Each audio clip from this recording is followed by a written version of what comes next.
if I can have everyone's attention, Dr. Doctor is going to come up, and we're going to get started with, and give everybody time to come in. We're going to get started with a little something special, a little something something. Was lunch good?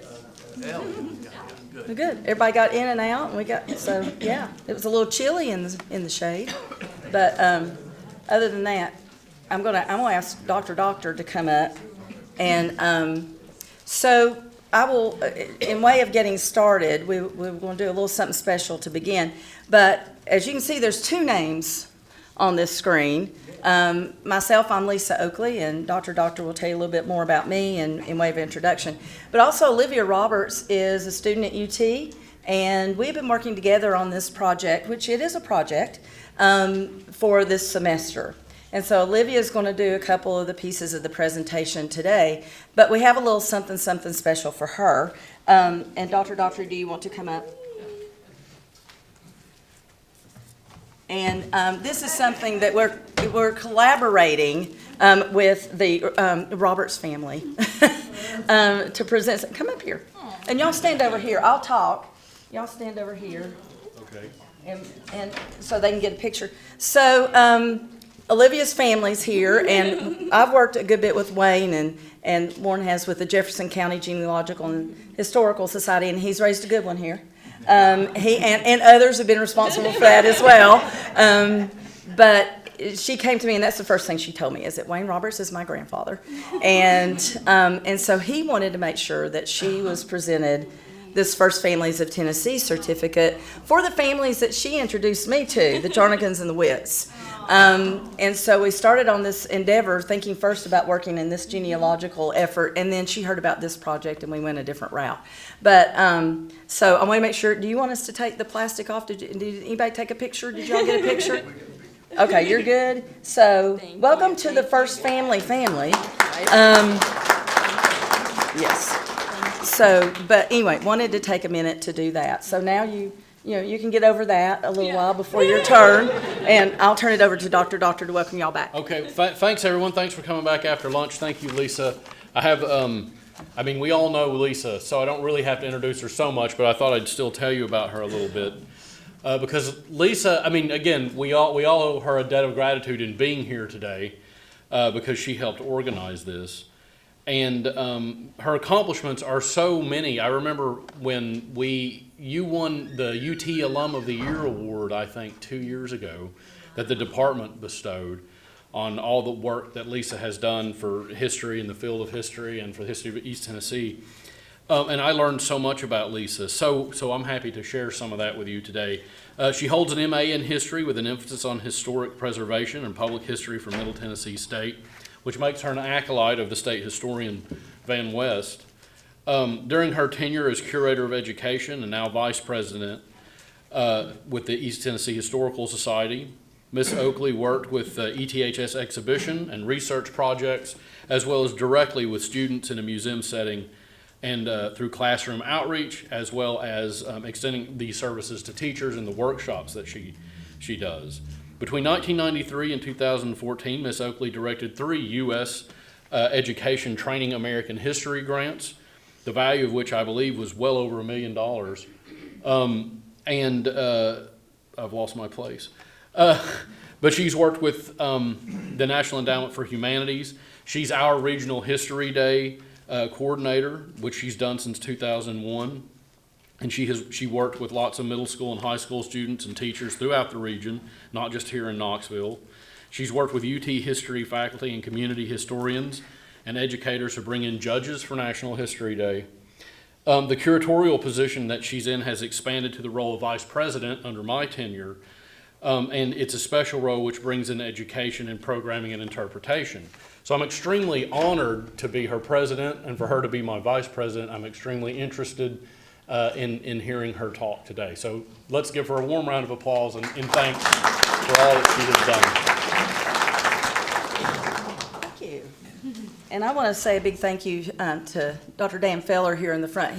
When I was presented that honor at UT, it was a great honor, and your comments that were shared that day were much appreciated. Which I likened you to Lou Reed of the Velvet Underground. He already looked at my notes. So I want to share today this title, War, Work, and Welfare. And as we began researching this is, in fact, let me just go ahead and let me also recognize Samuel Bell Palmer. This is something that you heard from Dr. Van Ness yesterday about his ancestor, uncle, I believe. And the artwork that we have found is in the McClung Historical Collection in the sketchbooks for Samuel Bell Palmer. And he also did the image of Gay Street that Dr. Astor used. And so it is not in the McClung, but there's a huge selection of material from Samuel Bell Palmer. So you'll see a number of places where he represents women.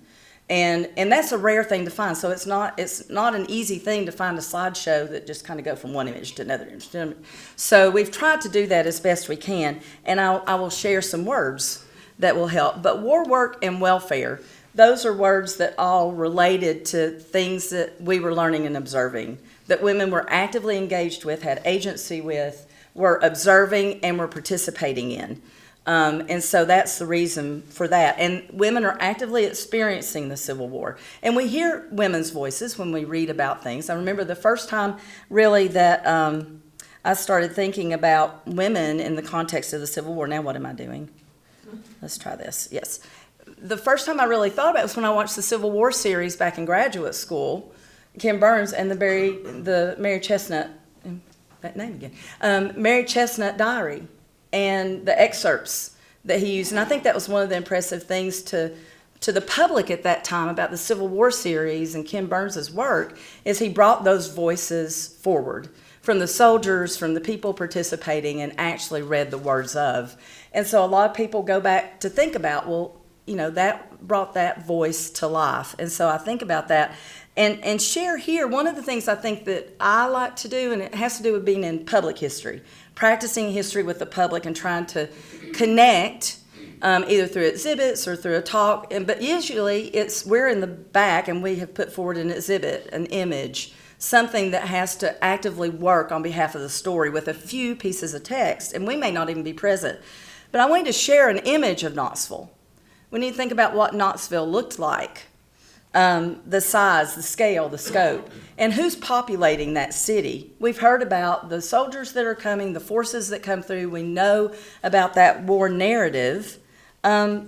But then we want to begin to populate that story. And there are some historians, and I want to give a nod to them. I am not them today. I have been learning from them. I want to continue learning from them. I have a lot to learn from them. This is just a select group, and I think Dr. Astor will recognize one of those names, who I have come to appreciate greatly and look forward at some time to communicate with. Dr. Stephanie McCurry, who was one of your main professors. Yes. And these women have been, over the past 30 years, which is how long I've been with the society now, and some younger, some older, have been looking at this story and developing a narrative and understanding this narrative. And as Dr. Nina Silber says, this is a field that continues to draw a host of scholars, including many junior academics and graduate students, and the work here remains exciting and dynamic. However, Dr. Judy Giesberg lets us know another observation. This is from 2021, from a roundtable discussion, and you have a bibliography, so that please go and check these things out yourself. And it was represented by the Journal of Southern Civil War Historians, I believe, scholars. Anyway, it's on the document, but online you can go and you can read kind of their assessment. They're reporting in on the roundtable. But she says, I do wonder if it isn't time to ask how this work has mattered to the field. One would expect that these highly regarded studies would have gone a long way toward rewriting the war's master narrative. But this seems to not be the case. For at least 40 years, scholars have painted a rich and textured history of women's wartime experiences, how their loyalty, disloyalty, dissent, and work mattered to the war's outcome, yet the larger narrative of the war has remained largely and stubbornly immune to intervention. And I think part of that just is the aspect of scholarship.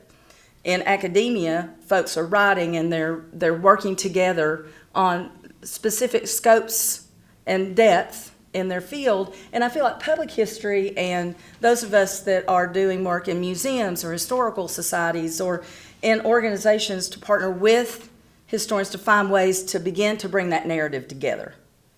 in a public venue and other ways to work together to do that. And then perhaps that helps facilitate that. So that's what I'm hoping to do today, just to introduce you to voices, thinking about this in the mind of, we know now, and that's with Dr. Astor and with Dr. Hardy, and we're talking about that narrative of understanding what the Civil War was like militarily, and from a macro version as well as a little bit from the micro level.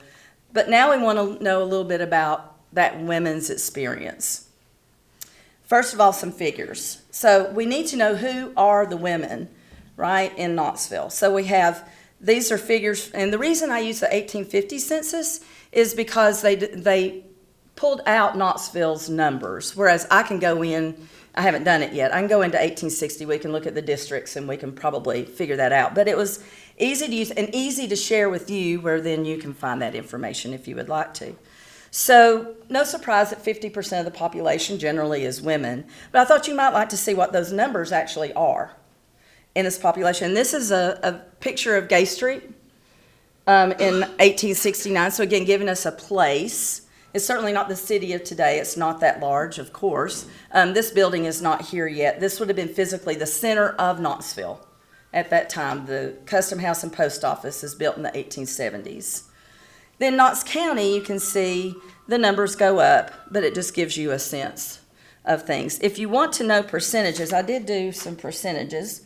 So for 1850, 15%, this reflects that then for Knox County, 15% of the women in the county are free, black, or enslaved, which is similar to the percentages that we've talked about generally for the region enslaved. But there's something, and I thought about this and went and crunched the numbers from what Dr. Astor mentioned last night, and I think it's interesting. It's not really a part of this talk. But if we look at the cities of Nashville and Memphis and Knoxville's percentages, if we say that in Knox County, let me find my number, 29% of the city population was free or enslaved. I think this is interesting. For Nashville, 25%.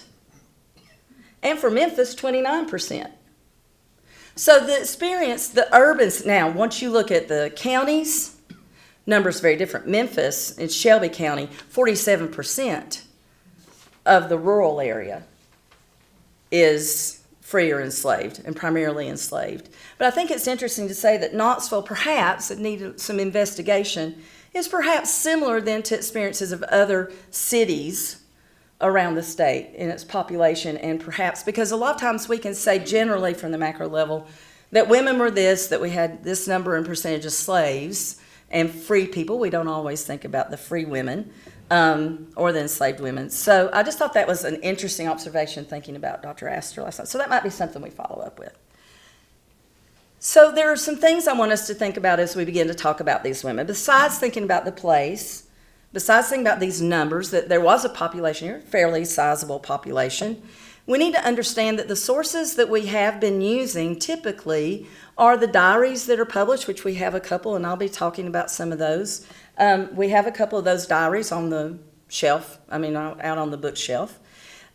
We have letters in collections. We have, and I know that Dr. Astor is working on some diaries, but that's also a very small percentage of the record if we were to look at data, if we were to look at work experiences, if we were to look at women, how can we get at the stories of women that perhaps were not leaving us their diaries and letters, which is a very small percentage. So that's something to keep in mind as we go through the sources. And we're going to give some examples of different types of sources we might use. So this is a process. It's a project that we're hoping to get started. Gay Morton is someone that's helped us with some information. So we hope that we will hear more from you all, especially if there are names you can share with us, that then we can go in and look at genealogical kind of sources, look at other kind of data to get at their stories, and maybe even nobody's looked for their stories yet.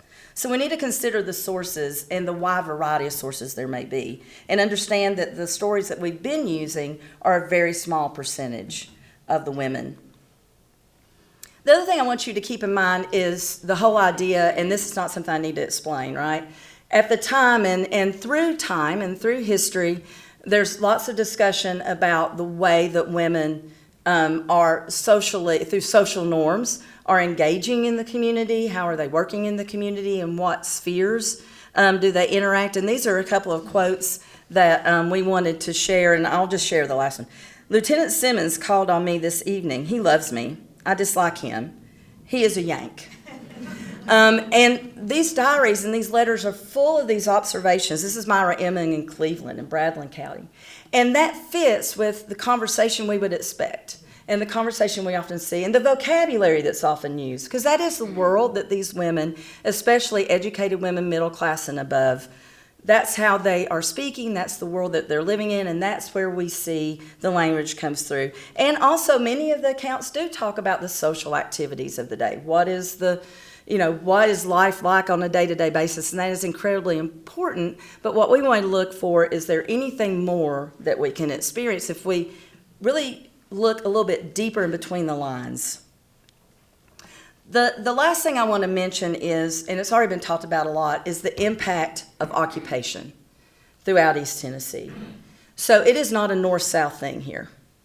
This is an experience of unionists and secessionists. Sometimes that changes depending on who's in charge. It's a very real experience. And where there is occupation, these women's stories are active.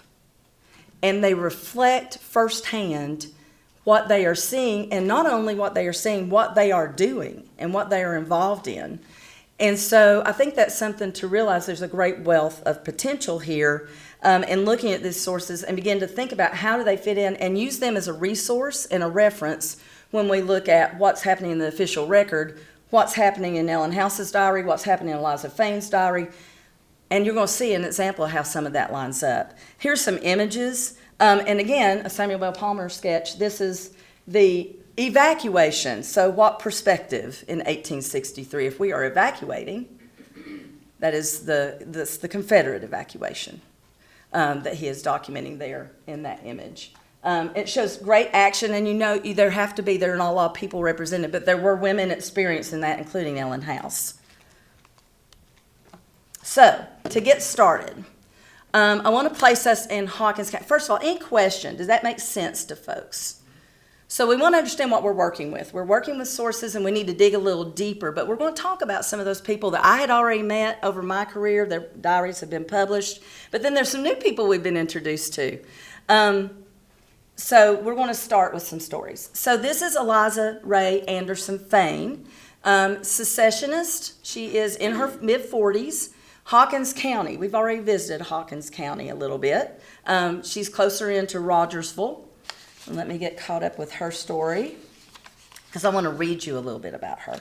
She is a secessionist. Her husband is serving, as are two sons, for the Confederate Army. And during a good bit of this story in 1864 and 1863 anyway, they are close, and it depends on what's going on around her home whether she sees them or not. And sometimes here come the Federals, and they're there, and they have to rush out. So there's a lot present in East Tennessee during that time that we've talked about when the Union Army is moving, especially up through those counties. But I thought this was an interesting quote that she gives us. I use this a lot with the students. July 4th, 1864, memorable day. Still will the recollection of 76 make a thrill of delight pass through my heart. We cannot forget the struggle of the noble and brave for independence in our first revolution. The descendants of many who then stood shoulder to shoulder with the fathers of Southern freedom are now in the ranks against us in this second and more terrible revolution. So I just think that is a really powerful excerpt. And there are lots of those quotes throughout these sources that people bring up and publish a good bit. But what I want to share with you today is her entry from November 6th of 1863. Now remember, this is a time when we're saying this is actually the time when, we're leading up to the story you heard about this morning. So 1863, a lot of activity. And in this case, the Federals are in Rogersville. Okay, the Unionists are in Rogersville. So this is, starting out, one of the things about Eliza is, and a lot of historians recognize her faith, how she often talks about what the minister has said, and she talks in a lot in debates in her own mind in a spiritual way.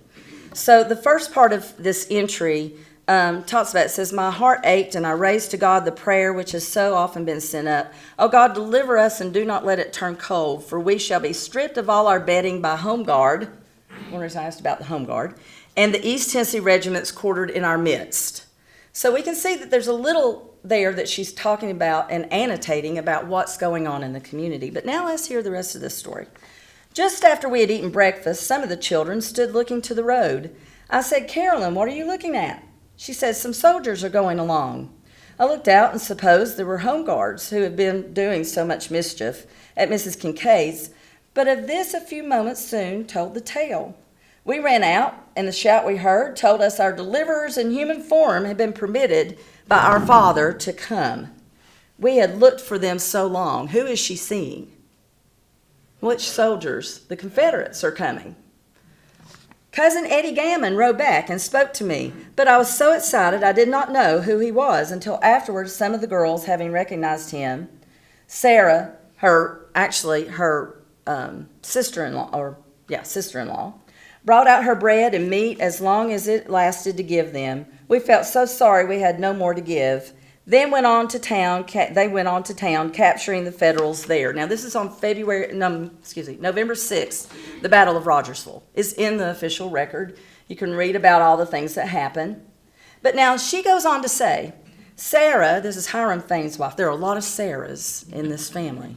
I had to figure that out. Again, important to know who it is that's being talked about. And I had a young man guarding us by the name of Finley. We had promised him to do all we could for him in the event our troops should catch him as a guard. He was at Sarah's, and true to her word, she hid him in the cellar. This is a federal officer that she's hiding. I went in to see him and found him in great perplexity as what he should do. I told him we would help him. I came over home and got some old clothes, then went back. I told him to put them on. I then took his gun under my dress and his cartridge box in a sack and came on with them, put them all away, and then went after him and got him safely home, where I set my head to work to try to get him to his command. She is not just sitting around letting things happen, right? And then she continues. She says, I went over to Mr. Merriman's to see if the troops had gone up the road. Found they had not, but found out enough to know it was not a healthy region for our man to try to make his escape. I came back and told him he must sit still, and I would plead for him. I then concluded I would go up on the hill and try to see what our men were doing, the Confederates. I took Mr. F., Lil, who was 5, L, who is 8, Ellen, and Nan, who is 10, with me. After we had climbed to a high point, I said to them, you stay here until I go further towards the road. I went on and on until I saw our men going out through the land leading to Nancy McCarty's. I suppose they had turned around, retracing my steps, and slowly looking around to see what I could see and hear. I had not gone very far when I beheld a scene terrible indeed. Some 75 or 80 Feds had made their way out and had come on down by Mr. Merriman's, cutting across the field where I was. I stood for a moment paralyzed. I thought they were making for the hill to make a stand or to get through in some way to the Clinch Road, but of this I was soon apprised it was not so, for our troops turned upon them and then went a-yelling. I had often heard of panic-stricken men, but to have the faintest idea of their appearance, you must see them galloping hats off. The look is terrible. Some of them, as they passed, would ask, where are the Rebs? How many Rebs? And similar questions. I found a gap where I thought I could run the gauntlet, and I did some nice running.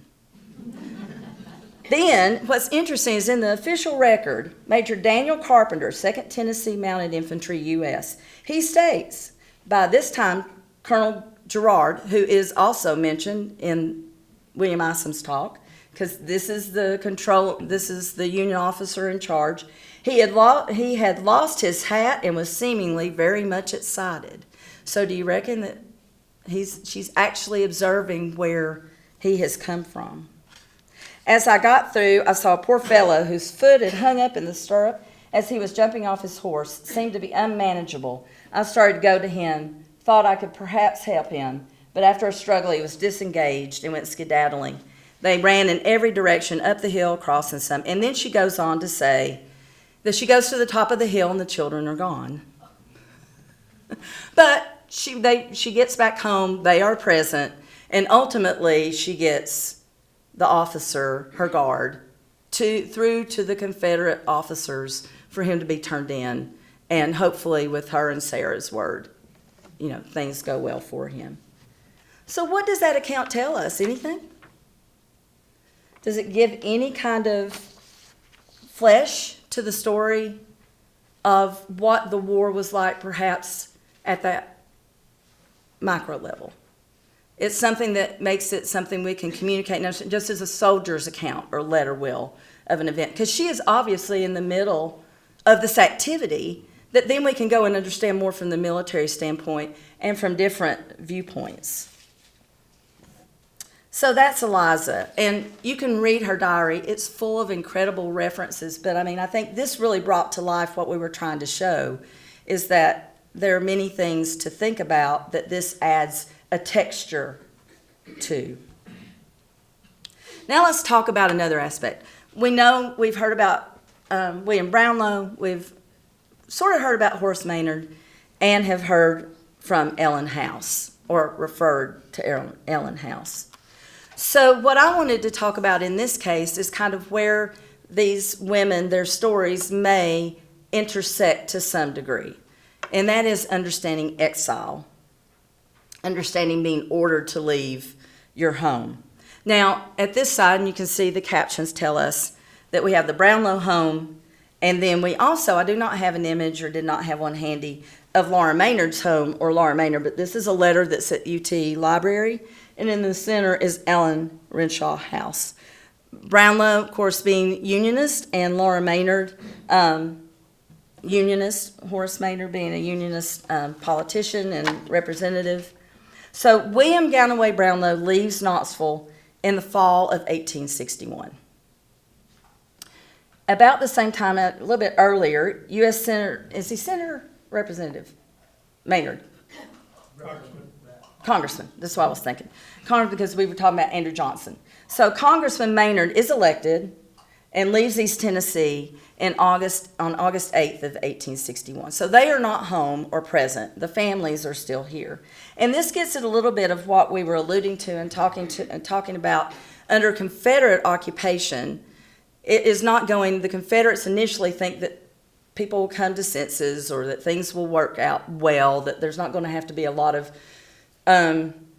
discipline, a lot of cracking down, and that quickly, because of things going on, like with the bridge burnings and other things, but also just things going on locally, including, we couldn't find a lot of good evidence, primary source evidence, about Susan Brownlow holding the Confederate officers at gunpoint to defend the Union flag that was hanging outside the Brownlow home, this home, which is covered in Harper's Weekly in December of that year, of 1861. There's lots of secondary information, couldn't really find a lot of good primary source information about that. Obviously something happened, and I would not be surprised that Confederate soldiers are going to come and demand that the Union flag be taken down from William Brownlow's home. He is not there. So obviously his family is continuing in that voice. Correct? They're continuing to stand in that way.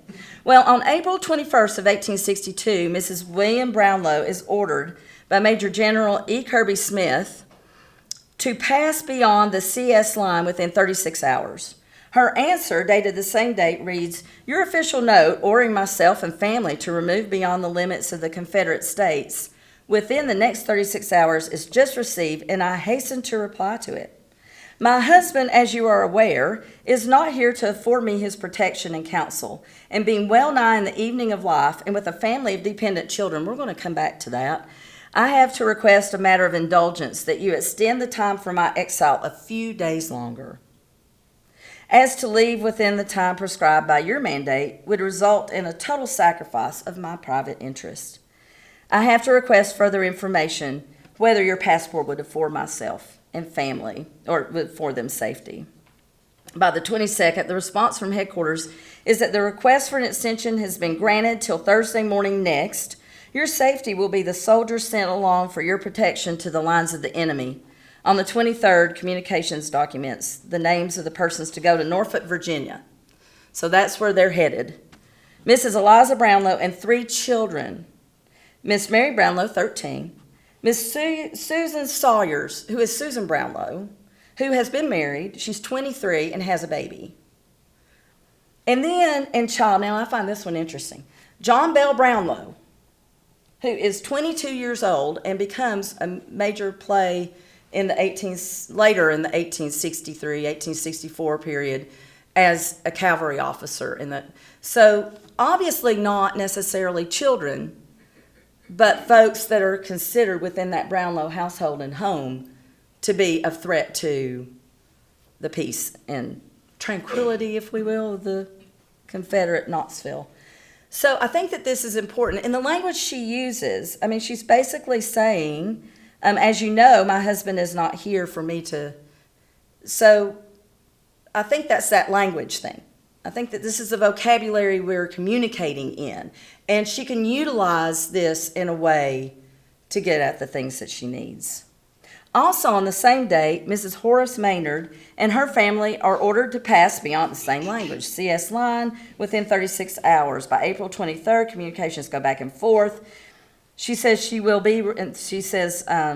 determine Mrs. Maynard will not be required to leave before the expiration of the time, and they continue to have this back and back conversation. What ends up happening is they actually leave with the Brownlows. When you read all this together, this happens on the same day. The communication's going on the same way. And they leave by guard. The lucky young man, Lieutenant Joseph Speed of the 20th Regiment Alabama Volunteers, gets the honor of taking the Brownlows and the Maynards under guard to Norfolk, Virginia. He's also warned, if William Brownlow is there, number one, check all their luggage, make sure they're not taking anything they shouldn't be taking. And if he says anything inappropriate or causes any problem, bring him back to Knoxville. And I'm sure that Lieutenant Speed is thrilled, you know. But I think it's interesting, but this all becomes particularly pertinent. And Mrs. Andrew Johnson receives the same orders. That story goes a little differently. There are a couple of other families. It's not until April 23rd that there's actually, through the headquarters of the Department of East Tennessee, Office of the Provost Marshal, there's an order that comes through. It says, the undersigned in executing martial law in this department assures those interested who have fled to the enemy's lines and who are actually in their army that he will welcome their return to their homes and their families. They are offered, these are Union soldiers that have left, there's enticing them to come back. They are offered amnesty and protection if they come to lay down their arms and act as loyal citizens within 30 days given them by Major General E. Kirby Smith to do so. At the end of that time, those failing to return to their homes and accept the amnesty thus offered and provide for and protect their wives and children in East Tennessee will have them sent to their care in Kentucky or beyond the Confederate States lines. This has happened after the exile. And I've read historians' accounts that this order is like, see what we can do. We have exiled the Brownlows. We have exiled it's an example that they are setting. And then they follow up with this order in hopes that more men will return, again, using family as kind of that incentive to come back to, pledge your allegiance to the Confederates, serve for the Confederates. And the Conscription Act kind of is used in this manner as well. They use that as a leveraging tool. So I just think it's interesting that families are very much a part of the political conversation and the military conversation, and that these exiles were used for a particular purpose, perhaps. Laura Maynard accounts also for when she comes home. She writes a letter October 18th, 1863. This gets at the time that the Burnsides has come in. She writes to her son Washburn, who is in school in Rhode Island. She's returned to Knoxville and shares that upon arriving and taking up residence with the Dickinson family, which is Perez Dickinson, the home was on Main Street. Island Home is where he moved to the property out there. So she's living there. She shares why she cannot return to the Maynard home. Our house is occupied by Federal Officer General Gilbert, as in wretched condition. I have not been to look at it. Your father has been all through it. She continues, your sister is not quite sure that she is at home. It does not seem like the old place to her. She is well and wants to see her brother. And then in her letter of January 19th, 1864, she talks about, you ask about various persons here that received me. Mrs. Alexander called to see me about 2 weeks ago. And then she goes on to list all these different families. She says they show themselves friendly. They're all secessionists. And she's talking about how is her reception. But then she says, but of course, there is very little visiting at present. And that tells us something then about in Knoxville, what is the temper? What is the feeling? There's not a lot of social interaction, except perhaps within the spheres of interest and family. So I think that for the Union, thinking about exile is a way to kind of look, as well as looking at the return home. And Ellen House, who is a very staunch secessionist, her diary has been referenced very, very frequently.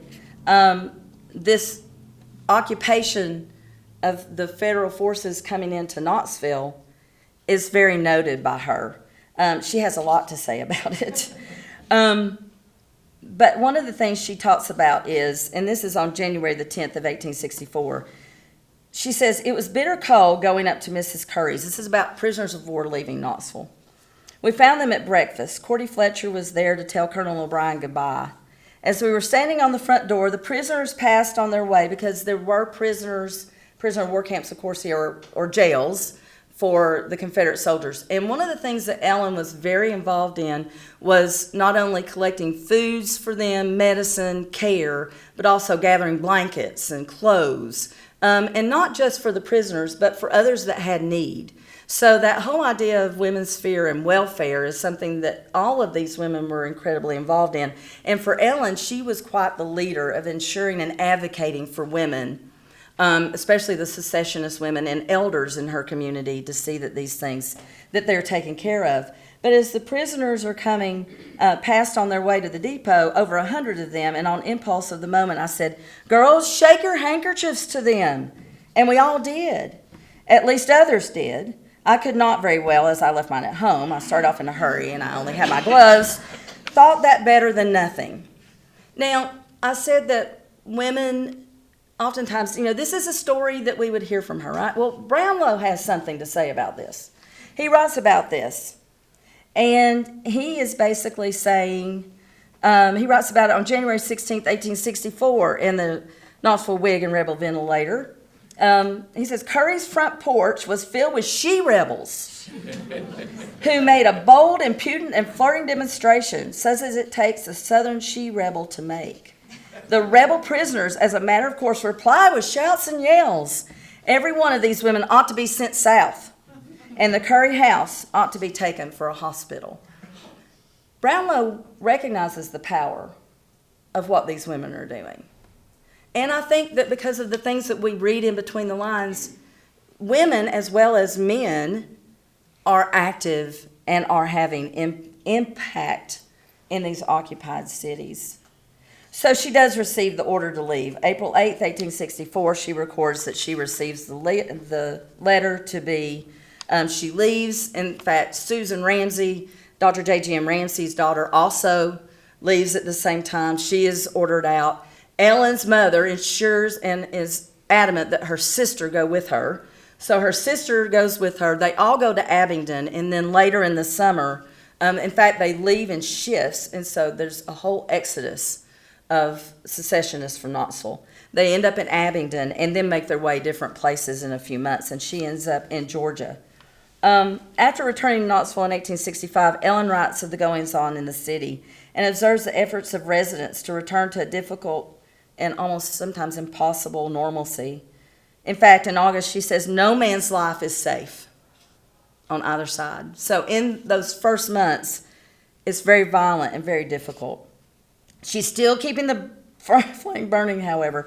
She writes on December 26th, Sister says that Emily told her when General Judah was boarding with her, General Carter's brother, General Carter being the general here, Colonel C took dinner with him one day.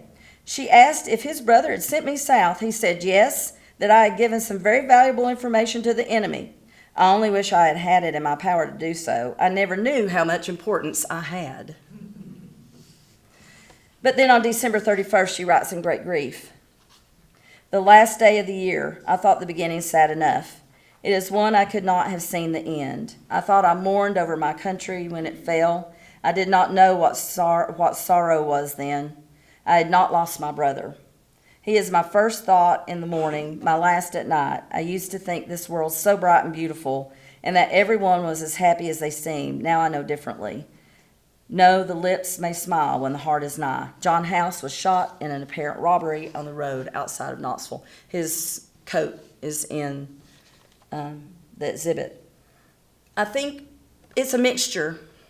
It's a very complex story to kind of ferret out and find different stories, but it's important stories that these women have to give us.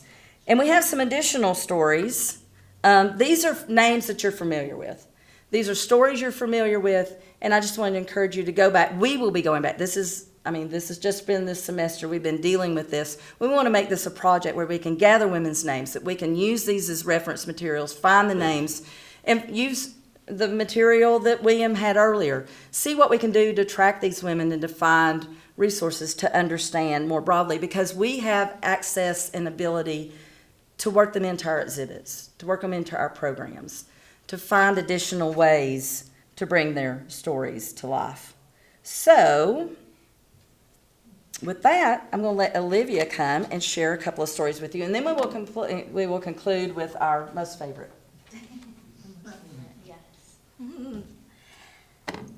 Hi guys, like Lisa said, I'm Olivia Roberts. It's nice to meet you all. I'm excited to be here. I know it's kind of getting like nap timey, so just a quick hello. But today I'll be talking about the Blount County Ladies Home Guard. And I just wanted to give a quick definition of what the Home Guard did and who they were.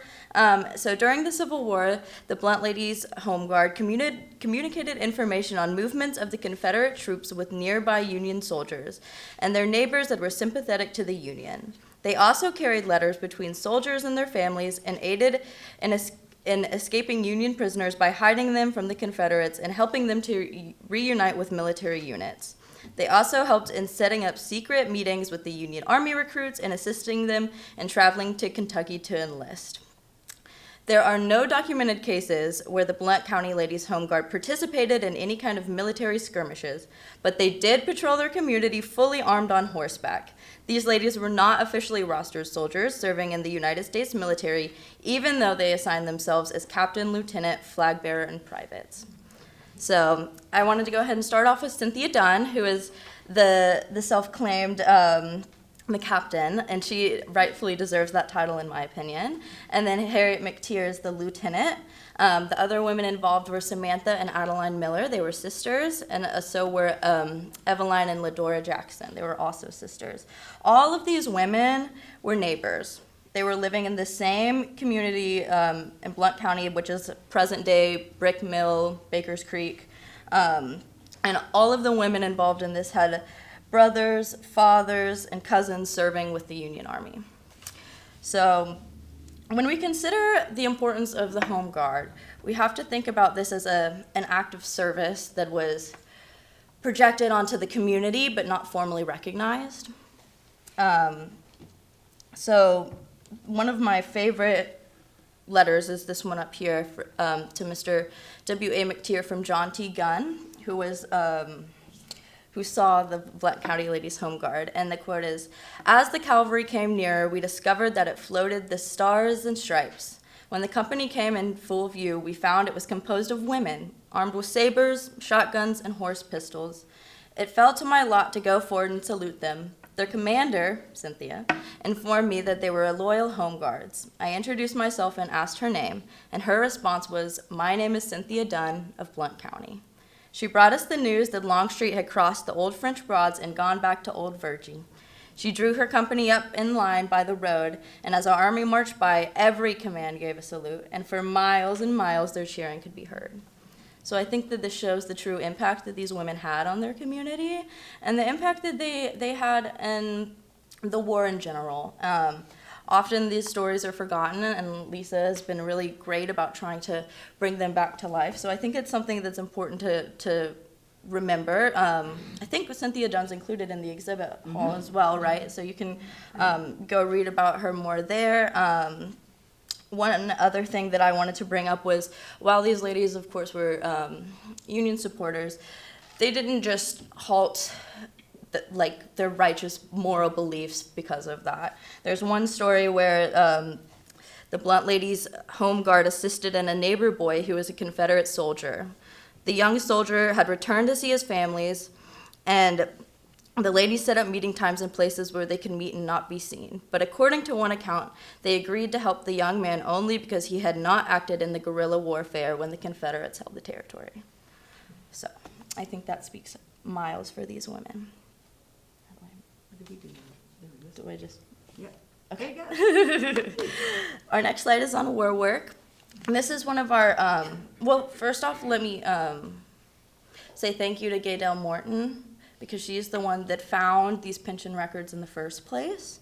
And like Lisa talked about, we were able to expand on them by using different sources, such as genealogical resources. So the women we're focusing on are Cynthia Franklin Shields, Saluda Moses, Rachel Franklin Copeland, Minerva Jackson Neal, and Annie Reagan Carmichael. These were 5 women who were all enslaved during the time of the Civil War, and they worked at the Asylum General Hospital, which was Knoxville Civil War Hospital, one of them. Today is the current Lincoln Memorial University, right over there. The law school, right over there. And these pension reports are super important because we don't have a lot of access of primary source material from African American women during the time of the Civil War. That's for various reasons, as you imagine. So you have to look at other sources, other things that you can find to kind of develop what their experience would have been like. So through these pension reports, Cynthia Franklin Shields was the one that was requesting her pension to be claimed twice. So she was writing the letters to the pension office, trying to explain her service and other women, these women, that could corroborate what she was doing. So the U.S. Department of the Interior decisions on pensions and bounty land claims, they mopped up the floors, cleaned windows, emptied and washed out the spittoons, emptied slop buckets, changed the linens on the cots, and carried food for the sick from the diet kitchen, but did not give medicine to the sick. And that last phrase is very important because that could determine if a black woman was able to secure her pension or not. The idea was that nurses could only, if you gave medicine, then you were a true nurse, which definitely does not denounce the work that these women did. These women absolutely built this hospital up and kept it going, and trying to consider their experiences as something that was really relevant in how they acted. I have a few more stories here. Let me get it together. Okay, so from this, and from researching Cynthia Franklin Shields, like I said, we looked more into genealogical records, and I came to Lisa with all this information that I had found, and she comes up to me and, kind of slams this document down in front of me, and she shows me that it's a bill of sale with a list of names, and one of the names is Cynthia, and I immediately connected the dots. We knew that it was the same woman that we had found in this pension report. And the bill of sale was from the Joseph Alexander Marbury Hazen house over there. And we found this information out because I was looking at Cynthia's mother's obituary. And in her obituary, it states that she specifically was owned by Mrs. Joseph Alexander Marbury. So the women were there. Rachel and Cynthia were both there. They were both enslaved women under the Marbury Hazen house, and likely were living in that house at the time of when they were serving here. So it's been an exceptional experience to figure that out and to do what I can do to develop these stories further for these women, and continue to provide light for things that have been forgotten. So I have to tell y'all how that happened. We've been, like I said, I've been here a long time and working with students for a long time. And we had a program where we used Knox County Archives records. And that bill of sale we had been using for 20 plus years with students to document the enslaved experience in East Tennessee. Now it was not, now get this, the title of the program was In Their Own Words. It is not in their own words. So we're reworking a lot of the way we look at the lens that we're sharing that information in. But that record listed them, and we found out the whole family, except for Rachel and Cynthia, is in the 1870 census together. And they are name by name, everybody that's in that bill of sale from the Mabrys. By age, everything matches with 1870. And Cynthia and Rachel are here. They're not in the 1870 record, but they're here. When I saw that Joseph Mabry, I was like, I wonder. And I went and found that bill of sale that I've used for all those years. And all of a sudden, those women came to life. They weren't just a list of names. And how often does that happen? It's rare. But if you intentionally look, which we hope to do, we hope that we're able to find, there are more pension records, and Gay has more names. She keeps sending us names. So this is, again, we're just sharing with you some ideas to understand that there are stories to tell. We've got a lot of population, a lot of peopling of Knoxville and East Tennessee to do. So more work. And of course there were white nurses, and oftentimes the giving of medicine could often be one of those determining factors. There were different jobs and different, but she did receive her pension. She did receive the pension. And because she has that pension, she's eligible from a marker from the VA. Yeah. If anybody knows anyone at Oddfellow Cemetery who will sign on the line, that we know she's there, she can have a pension, she's got her pension, she can have a marker, but I'm looking for somebody to sign the VA form for that. Yeah. Thank you. So the more work we do, the more evidence we find to intersect. And some of that evidence could be found in official records. Some of that evidence can be found in that war narrative. It's just bringing all those things together. So now we have the story that so many people, including William Hardy, Dr. William Doctor, every staff member in the society, but beside the whole Mabry bill of sale thing, I'm very verbal. And I like to share. And so thanks to Stephanie McCurry, I'm reading her history, and on page 121, she writes, and this is in Confederate Reckoning, Power and Politics in the Civil War South. It is a shame, and it's a shame I didn't know Sarah's story before this.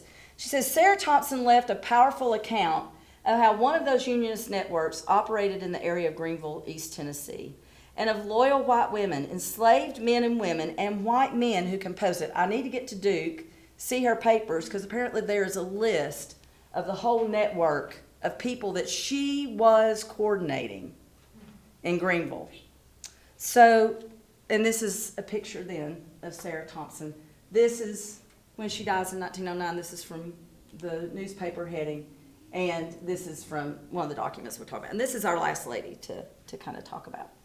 But at any rate, she says, and she gives a good, so I am going to quote her because she's obviously, she's the person that's resurrected this woman's story.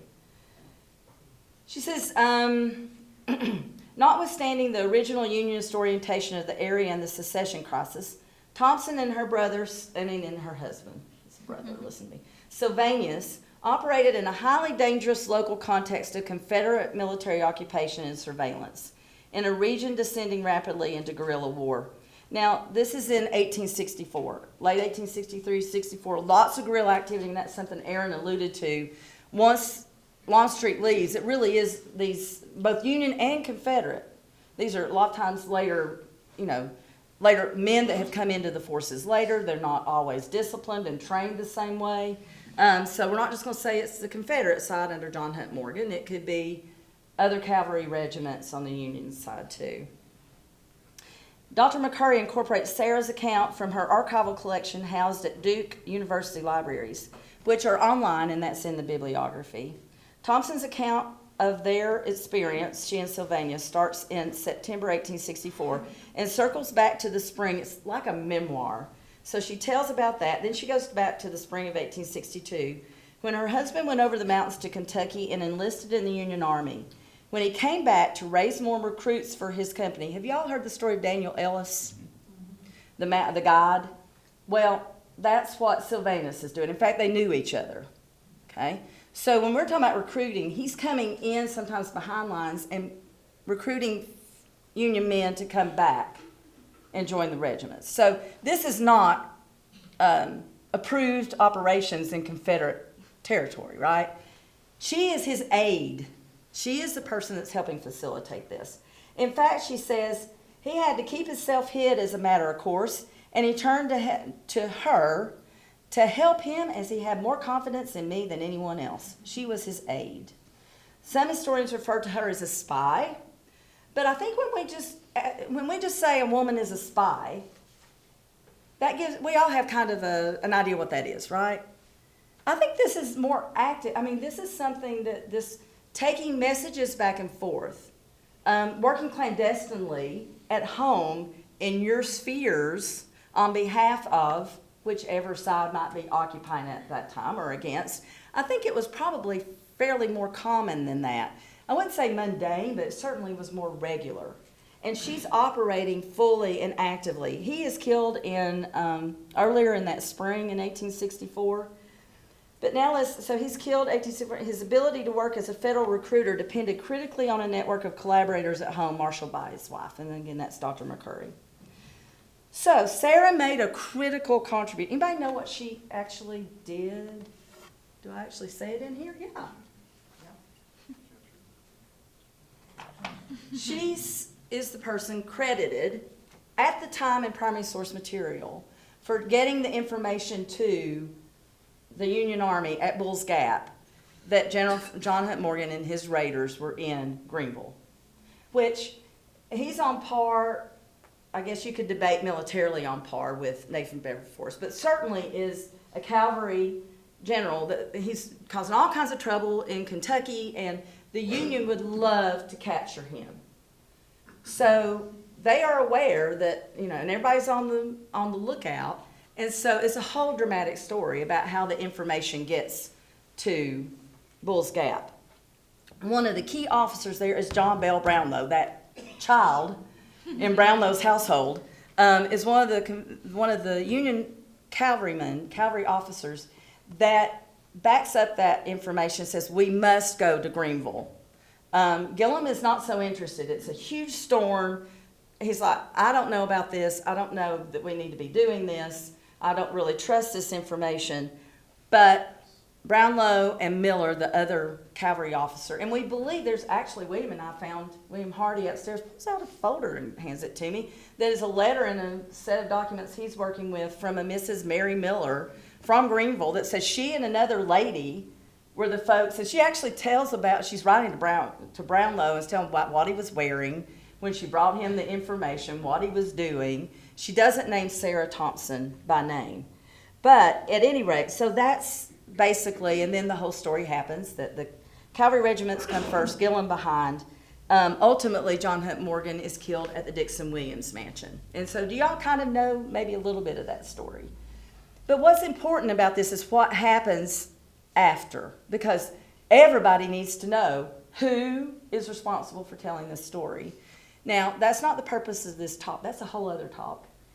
But I think it's interesting. At the time, so that happens on September 4th of 1864. And it makes sense to me, knowing what we know and knowing what historians know about the work she's been doing, that she would be aware of intelligence and how to transfer intelligence. She may not know, directly all the people in play, but she knows where the Federal Army is. And so she, I believe, is the person that delivered that information. So we have then on Eliza Fane's diary. So this is how using reference material. Eliza Fane, so the first thing I did is went and found one of the diaries. September 8th, 1864. Just as dinner was ready, who should come but my dear son, Ike, and Jack Harry. They brought news confirming that General Morgan had been killed on Sabbath morning at Greenville. He had been betrayed by Mrs. Williams, who was the daughter-in-law of the matriarch of the Williams family at the Dixon Williams house, who had sent word to the Yanks after our men left for Blue Springs. So this is what the Confederates are starting to put out. Then Ellen House says on February 26, 1865, Captain Wallace says Captain Rumbaugh was killed at Bull's Gap sometime since. He was a brother of Mrs. Williams, Lucy Rumbaugh Williams, who is thought to have betrayed General Morgan. So to the Confederates, this story, and that is the story I always heard in Greenville, that Lucy Williams is the person that left the house and delivers the message to Bull's Gap. Well, in reading the histories that were written in the footnotes, you find some different references. And one of the references that I found is from the Rhoda Williams letters upstairs in the McClung collection. So from a letter by Knoxvillian Rhoda Williams to her son Rufus on September 22nd, 1864. This is 18 days after Morgan's death. Joe Williams' wife is in Knoxville. Now that would be Lucy Williams. She is in Knoxville. She's been out to see us several times. She's a very nice lady. The rebels say she betrayed John H. Morgan, but it is not true. She was not in Greenville when he had come in, and she did not come in until after he was killed. A woman by the name of Thompson gave the Federals information whose husband they killed last spring. She also receives, and I won't read them all, there's one right here. In her records, there's all kinds of documentation, original letters of recommendation. Andrew Johnson writes a letter and explains her relevance and importance to the Union effort. General Samuel Carter, who was here in Knoxville, testifies to and gives her recommendation on behalf of the work she did on part of the Unionists.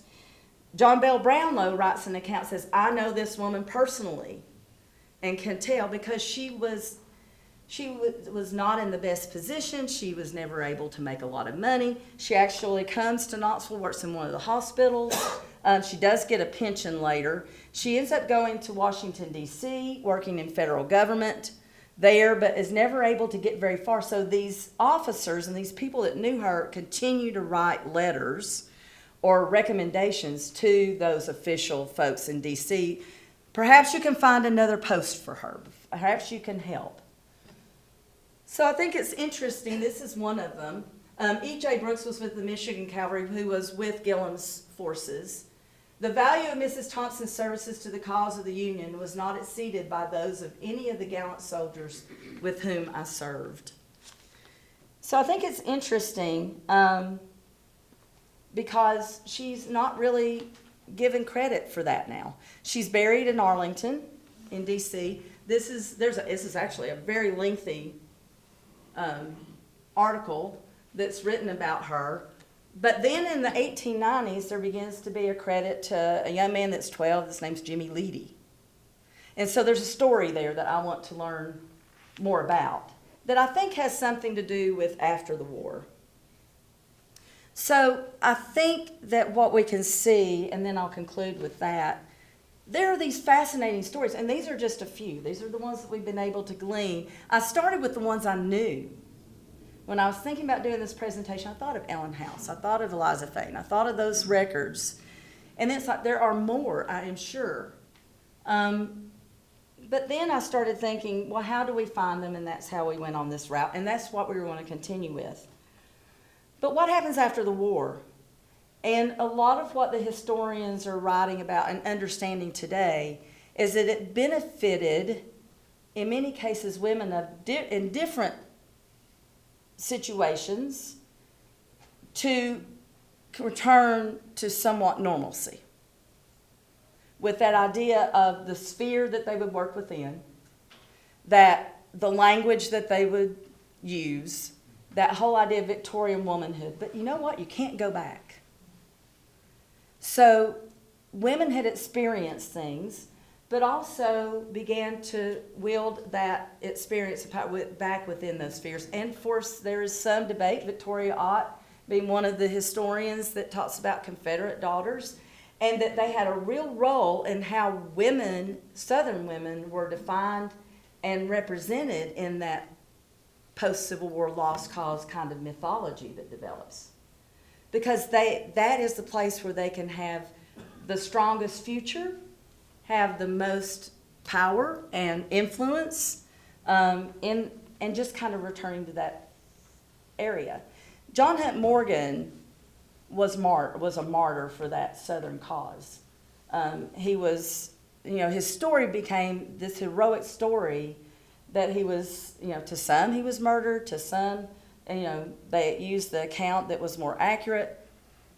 But there's something that goes on because John Bell Brownlow, even though he's gone on record in supporting her, he actually retells the story after the turn of the century that it was Jimmy Leedy that did this. So there's something going on there about how we write the history and how we incorporate women's voices and experience is a part of that. And I will not say that it is only men writing that story. I think women have a lot to do with how that story is written too. And how the story is written in 1890 has more to do with 1890 than it does with what happened with these women in the 1860s. But I will go back and say that once you have that experience, you may decide to go back, but I bet you the influence you have on your daughters is going to perhaps share a little something new. And what do their daughters do? And granddaughters? The suffrage movement. Temperance. So whether there's a direct line, there's certainly something during that period of time of the Civil War that tested everyone. And what I don't want us to do is to think about when we read women's stories, and all of y'all have talked about your families that were in these. I want you to think about and go and find what are their wives' stories. Do we have records? Are there letters? Are there diaries? What do their daughters say later? Because there is a narrative that has been passed down that oftentimes is just the part to make the whole.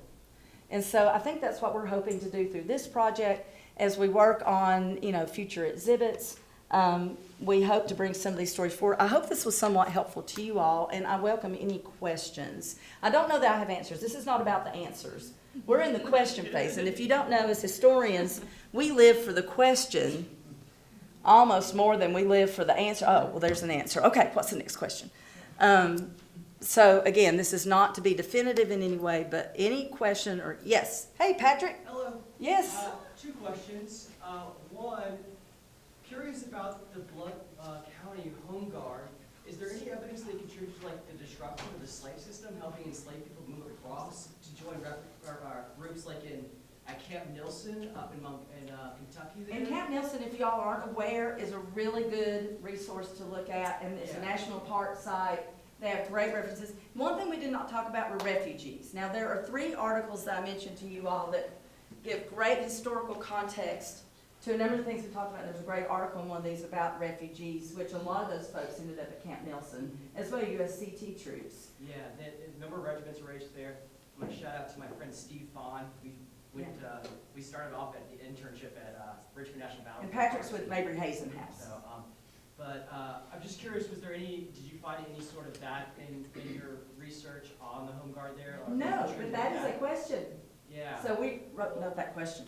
That's what this is about. It's about us sharing with you what we have right now. There was I some think that's before the really. war. There was some, there's sort of considered part of an underground railroad through Cades Cove. Some of the networks going from escaped slaves heading up through the mountains. And of course, this also was networks of notifying of soldiers of Confederates raiding through Cades Cove. But I am curious though how those were connected. Because one thing I was curious about the Blount County Women's Group is you mentioned they're from Baker's Creek, which is in the southwest part of the county.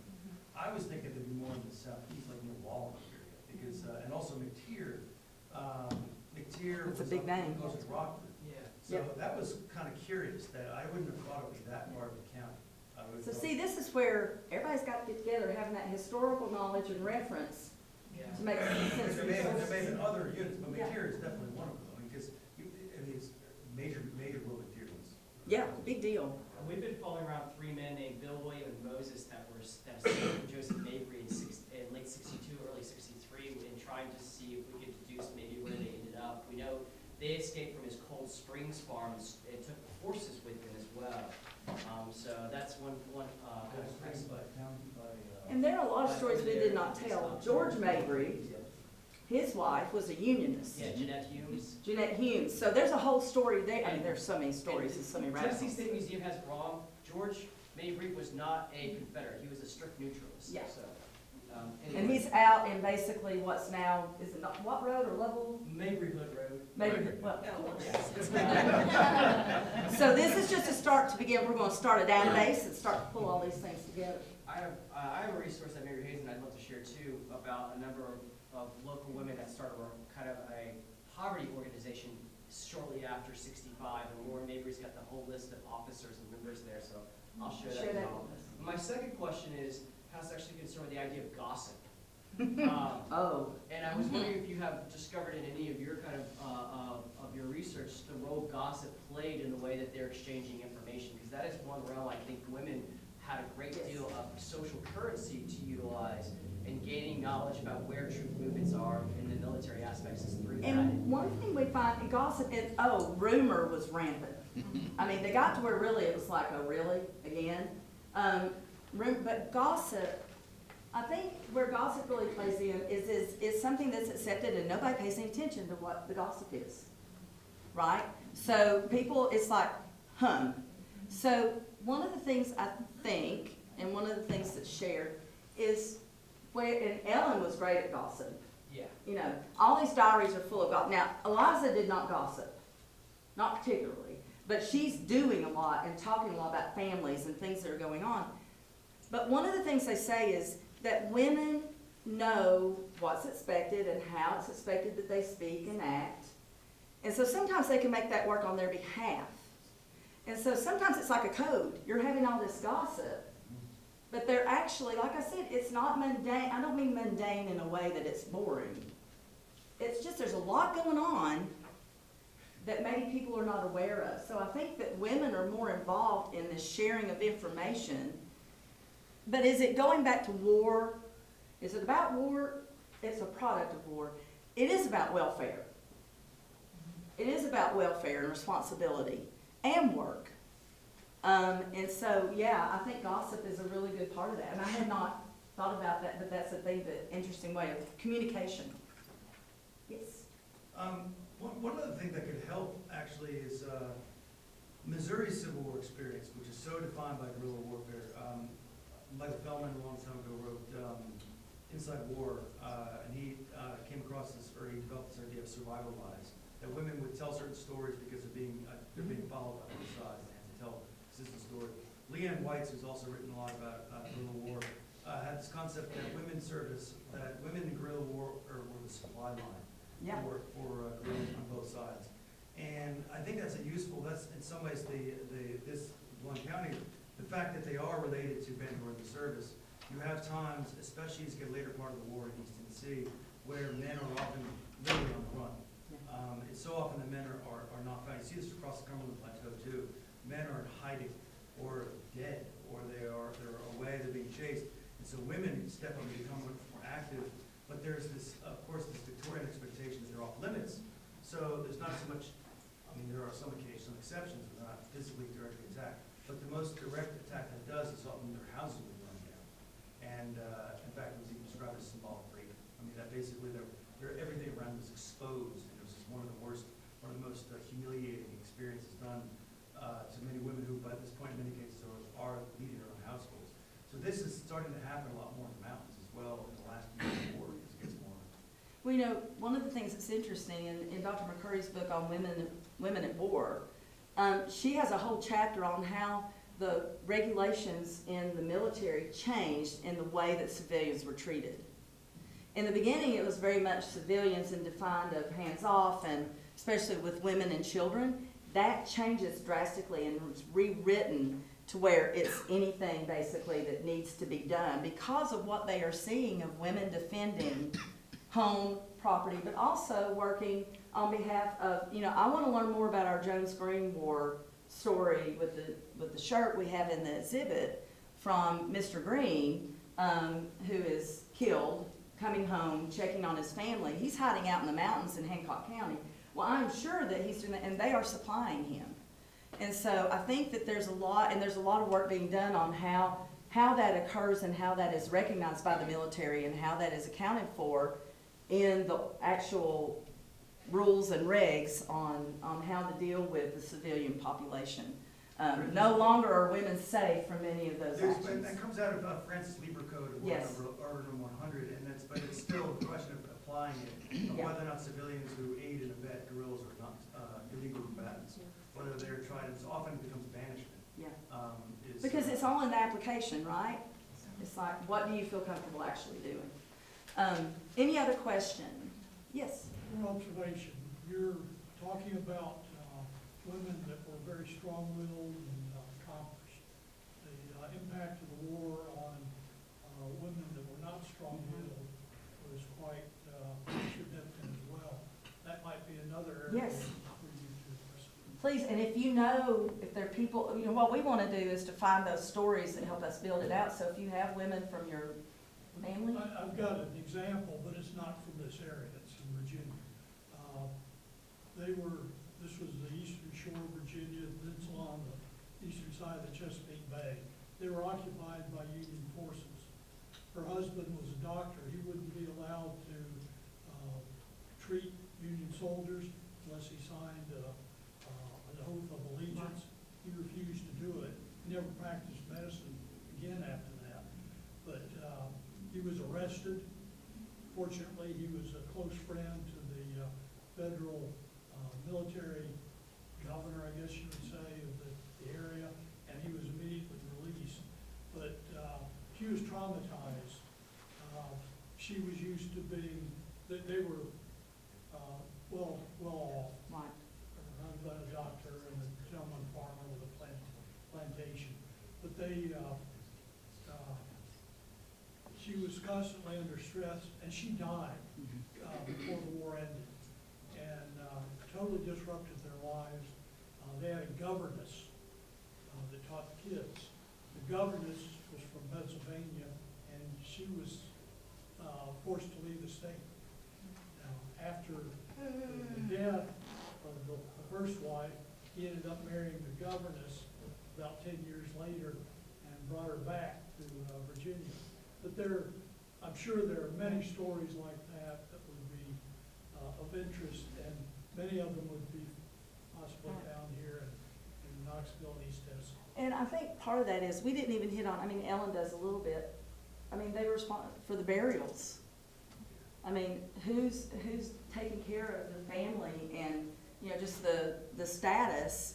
One reason so many people were hungry is because the men were not farming. I mean, we didn't have any product.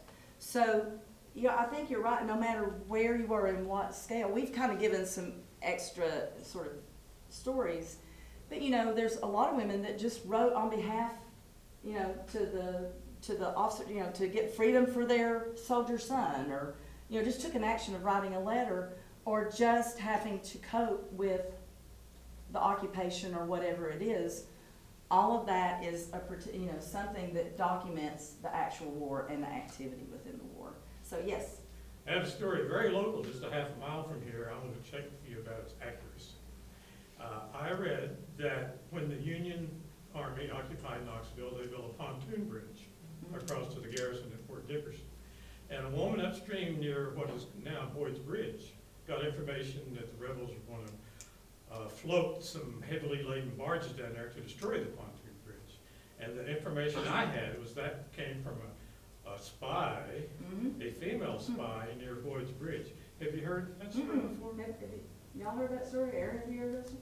Haven't, but, I mean, that's the kind of thing we want to hear so that we can reverse action it and see, because, I mean, it's a great story. And somebody somewhere may have written it down, so it may come from oral history. So, yeah, we'll definitely look into Yeah, that. sadly, Yes. I cannot confirm it, but I just Maybe want to put it Patrick out there. can give some, you have a story on that? I don't have a story on that one. I'm just kidding. It makes me think about what Ed Ayers did up in Winchester, the Mhm. production of the letters up there. I think there's definitely an opportunity Yeah. for some sort of crowdsourced way to start bringing in these and submitting them. I know it's like, you know, that adds more to your list. No, but that's the whole purpose of this. I'm glad you mentioned that. I think that'd be a wonderful way, just because, one, you know, Winchester does change hands. Yeah.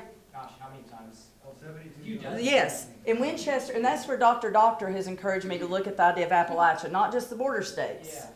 But look at this whole Virginia down the valley and look at it as an Appalachian story.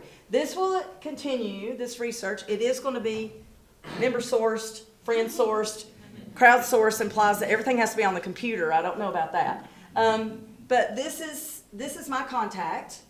Another Palmer sketch that we really appreciate. So this will continue. This is just a start. Thank you again to Gay Morton. Thank you to Olivia. you know, it started with knowing where we were, and we were all kind of in the same place walking into this room. But hopefully you learned about a few more people. Maybe you've made some connections, and please share with us as you do come across things. And we need to definitely download Patrick into that, and then also the other stories we've told. Thank you all so much.